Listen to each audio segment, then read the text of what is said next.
हे everyone, अस्सलाम वालेकुम। Welcome back to my YouTube channel. तो कैसे हैं आप सब लोग? बहुत उम्मीद करता हूँ आप सब लोग बिल्कुल ठीक ठाक, खुशबाश और खैरियत से होंगे। स्किन कंडीशन जी आपके सामने है कि हमारी मॉडल की स्किन देखें कि इस वक्त कितनी ख़राब कंडीशन में है। यहाँ पर इनकी स्किन पर डिस्कलरेशन भी है, कॉम्प्लेक्शन भी थोड़ा सा डल है और इसके अलावा एक्नी मार्क भी हैं। तो इस तरह की चैलेंजिंग स्किन के ऊपर काम करते हुए अक्सर औकात जो है हमारे जो आर्टिस्ट होते हैं, जो हमारे बिगनर्स होते हैं, वो यही कंप्लेन कर रहे होते हैं कि बेस जो है वो कुछ टाइम बाद ग्रे पड़ जाता है। तो जी आज की इस वीडियो में हम सीखेंगे कि किस तरह से हम इस तरह की चैलेंजिंग स्किन के ऊपर काम करते हुए किस मेथड के साथ काम करेंगे कि हमारी जो बेस है वो ग्रे ना हो। सबसे पहले मैंने यहाँ पर मोराल की स्टिक नंबर 508 उठाई है, जो कि हमारे पास ऑरेंज कलर करेक्टर है। आपके पास जो भी कलर करेक्टर अवेलेबल हो, जिस भी ब्रांड का, आप वो यूज़ कर सकते हैं। आपके पास एलिगल का प्रो कंसीलर हो in the shade of orange colour corrector, आप वो यूज़ करें। आपके पास क्रिस्टीन है, आपके पास जो भी ब्रांड अवेलेबल है आप उसके साथ काम कर सकते हैं। मेरे पास यहाँ पर मोराल की 508 है और ये हमारे पास ऑरेंज कलर करेक्टर। इससे अच्छे से हम जो है वो अपनी पूरी स्किन पर, क्योंकि हमें डार्कर टोन से फेयर की तरफ जाना है, तो इसकी एक लाइट सी कवरेज जो है, एक लाइट सा पिगमेंट मैं अपनी पूरी स्किन पर दूंगा। जिससे क्या है कि हमारी स्किन के ऊपर जो डिस्कलरेशन है, जो एक्नी मार्क वगैरह हैं, वो जब हमारे टोन अदर बेस के साथ मिक्स होगा ये ऑरेंज पिगमेंट, तो एक नेचुरल का टोन क्रिएट करेगा, जिससे हमारी बेस जो है वो ग्रे नहीं होगी। अब मैंने 45 नंबर स्टिक मोराल ब्रांड ही की उठाई है और आज ही हम जो प्राइमरी बेस डन कर रहे हैं। अच्छा, प्राइमरी बेस और सेकेंडरी बेस का कॉन्सेप्ट क्या होता है और क्यों होता है? प्राइमरी बेस आप जो है वो इस तरह समझ लें कि हम अपनी स्किन के ऊपर जो सेकेंडरी बेस यानी कि फाउंडेशन की एप्लीकेशन करने से पहले अपने बेस पर अपने फेस पर एक हल्की सी कवरेज दे रहे होते हैं, ताकि हमारा बेस जो है वो ग्रे ना हो। सिंपल। और आप इसे पार्टी बेस भी कह सकते हैं कि हम पार्टी बेस बनाकर ब्राइडल की तरफ जाते हैं। वैसे ये कॉन्सेप्ट आजकल बिल्कुल भी नहीं है, लेकिन फिर भी पर्सनली मुझे ये कॉन्सेप्ट थोड़ा अच्छा लगता है कि हम पहले अपनी स्किन पर थोड़ी सी कवरेज दे दें प्राइमरी बेस से, देन हम अपने फाउंडेशन की एप्लीकेशन करें, ताकि हमारा बेस जो है वो ऑटोमेटिकली हाई कवरेज हो जाए।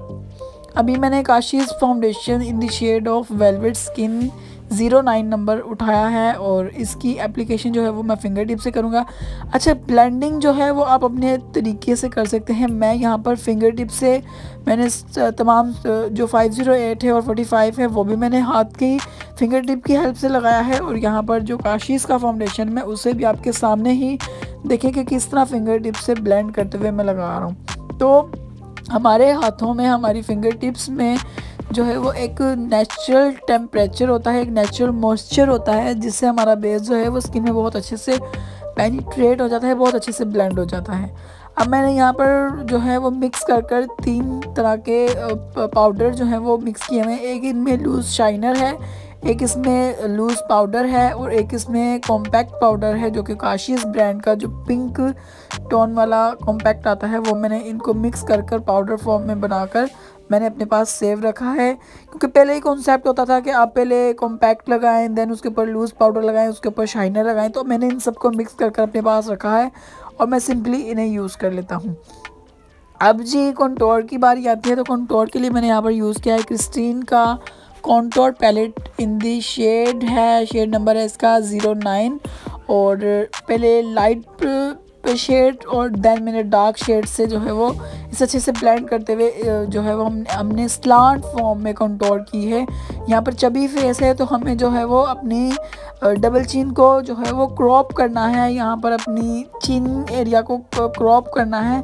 तो इसके लिए कंटूर जो है वो हमें थोड़ा सा डार्क शेड में मैंने लिया है, ताकि हमारा जो देखें, इसका कॉन्सेप्ट कुछ इस तरह से है कि जब हम डार्क शेड जहाँ पर लगाते हैं ना, उस पार्ट को हम जो है वो दबा देते हैं, और जहाँ हम लाइट शेड लगाते हैं उस पार्ट को हम इन्हेंस कर रहे होते हैं, उठा रहे होते हैं, वाजे कर रहे होते हैं। तो जिस पार्ट को आपने छुपाना होता है या दबाना होता है, वहाँ पर आप डार्क शेड लगाएं।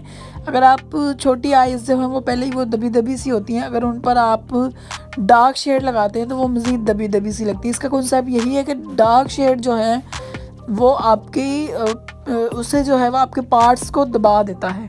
और अगर आप लाइटर पर जाते हैं, जैसे अभी हम हाइलाइटर का कॉन्सेप्ट लें, तो उसका कॉन्सेप्ट ये होता है कि हम उन पार्ट्स को हाईलाइट करते हैं जिन्हें हमें वाज़े करना होता है, जिन्हें हमें इन्हेंस करना होता है। और कंटूर हम उन पार्ट्स को करते हैं जिन पार्ट को हमें दबाना होता है। उसके अलावा कंटूर करने का एक कॉन्सेप्ट ये भी होता है कि हमारे फेस के जो नेचुरल टोन होता है उसमें नेचुरली एक अलग निज़ाम से हमारे फेस के जो शेप होती है उसमें नेचुरल लाइंस होती हैं। जब हम बेस की एप्लीकेशन करते हैं तो वो लाइंस जो हैं वो दब जाती हैं, वो लाइन जो है वो ख़त्म हो जाती हैं। और बेस के एप्लीकेशन के बाद हमारे पास जो फेस होता है ना वो बिल्कुल एक कैनवस की तरह होता है, उसमें फिर हमें लाइंस वगैरह खुद ड्रॉ करनी होती हैं और उसे इन्हेंस करना होता है। नोज़ कंटूर की है और उसके बाद मैंने ब्लश ऑन की एप्लीकेशन की है। वो एक मेरे पास लोकल ब्रांड कॉस्मे ब्रांड के एक लोकल पाकिस्तानी ब्रांड है, उससे मैंने किया। और उसके बाद यहाँ पर मेरे पास हाइलाइटर है, ये भी एक लोकल सा हाइलाइटर है। 200 या 300 की रेंज में आपको लोकल मार्केट से मिल जाता है, लेकिन इसका पिगमेंट बहुत ज़्यादा अच्छा है।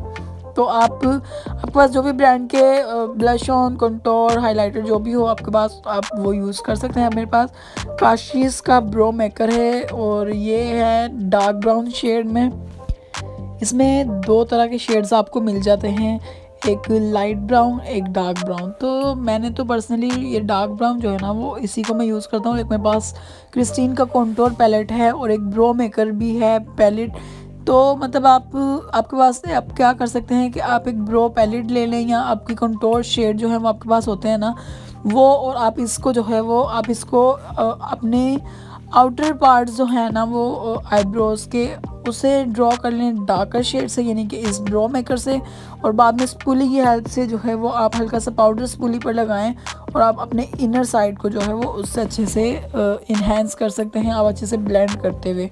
जब ब्लेंडेड होती है ना आप स्पूली से अपने आईब्रोज़ की स्टार्ट वाले पार्ट को ब्लेंड कर लेते हैं तो वो ऑटोमेटिकली एक नेचुरल पर चले जाता है।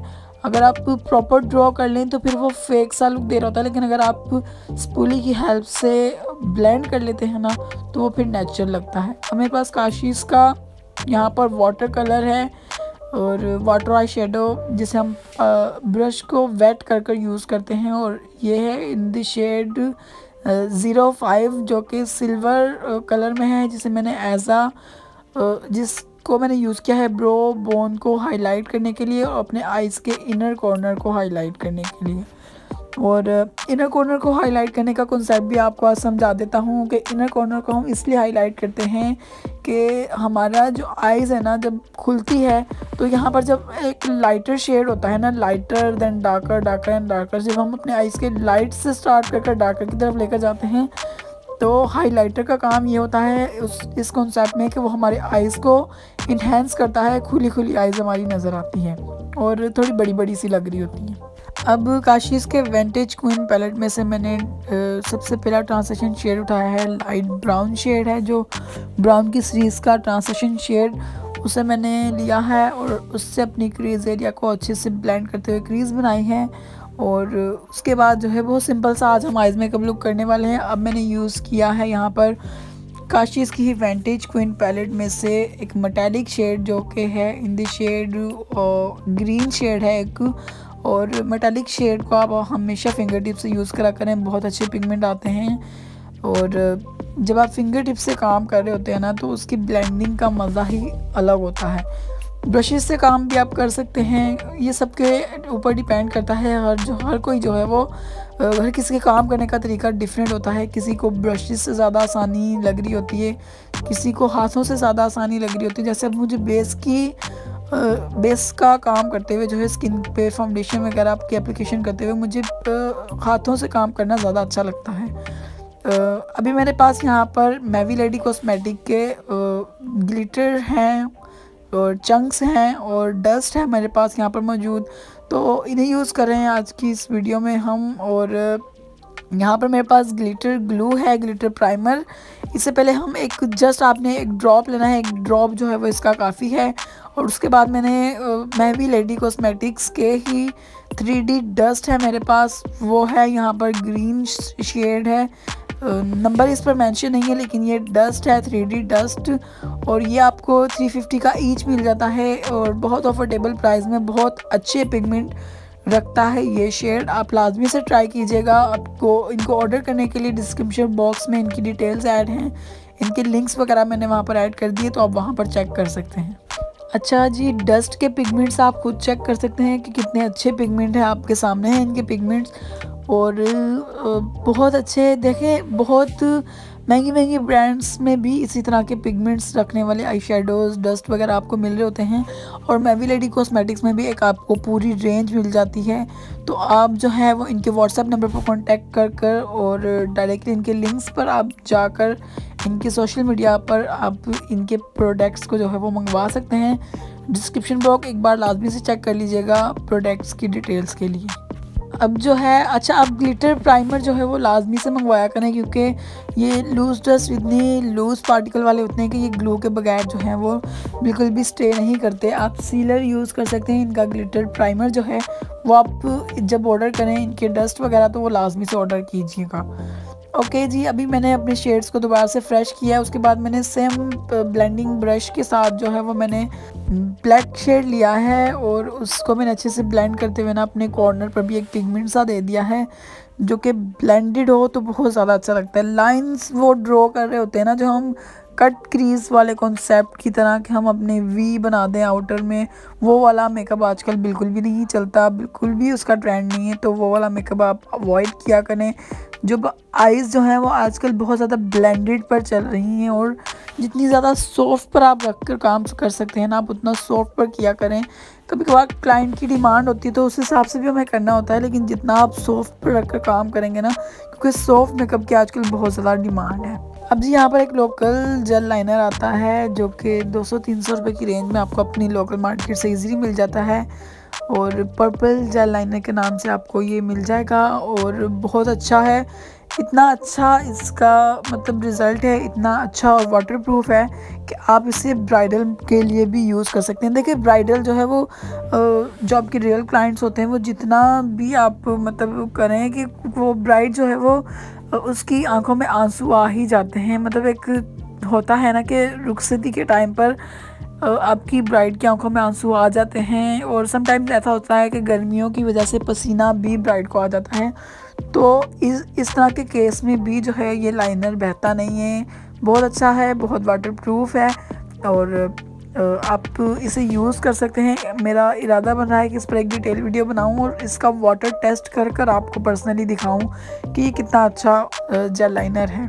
उसके बाद जी लिपस्टिक और आईलैशेस का पार्ट जो है वो हमारे से मिस हो गया और आइज़ में हमने वाइट काजल लगाया था, वाइट जेल लाइनर लगाया था और उसके बाद जो है हमने आईलैशेस लगाई थी, फॉक्स मिंक आईलैशेस और कुछ ज्वेलरी सेटिंग करने के बाद ही है हमारा फाइनल लुक। होपफुली आपको आज की हमारी वीडियो पसंद आई होगी। अगर ऐसा हो तो वीडियो को लाइक शेयर कर दीजिएगा, चैनल को सब्सक्राइब कर दीजिएगा और नेक्स्ट आप वीडियो किन टॉपिक्स पर देखना चाहते हैं वो भी बताइएगा। मिलते हैं नई वीडियो में, तब तक अपना बहुत सा ख्याल रखें। अल्लाह ने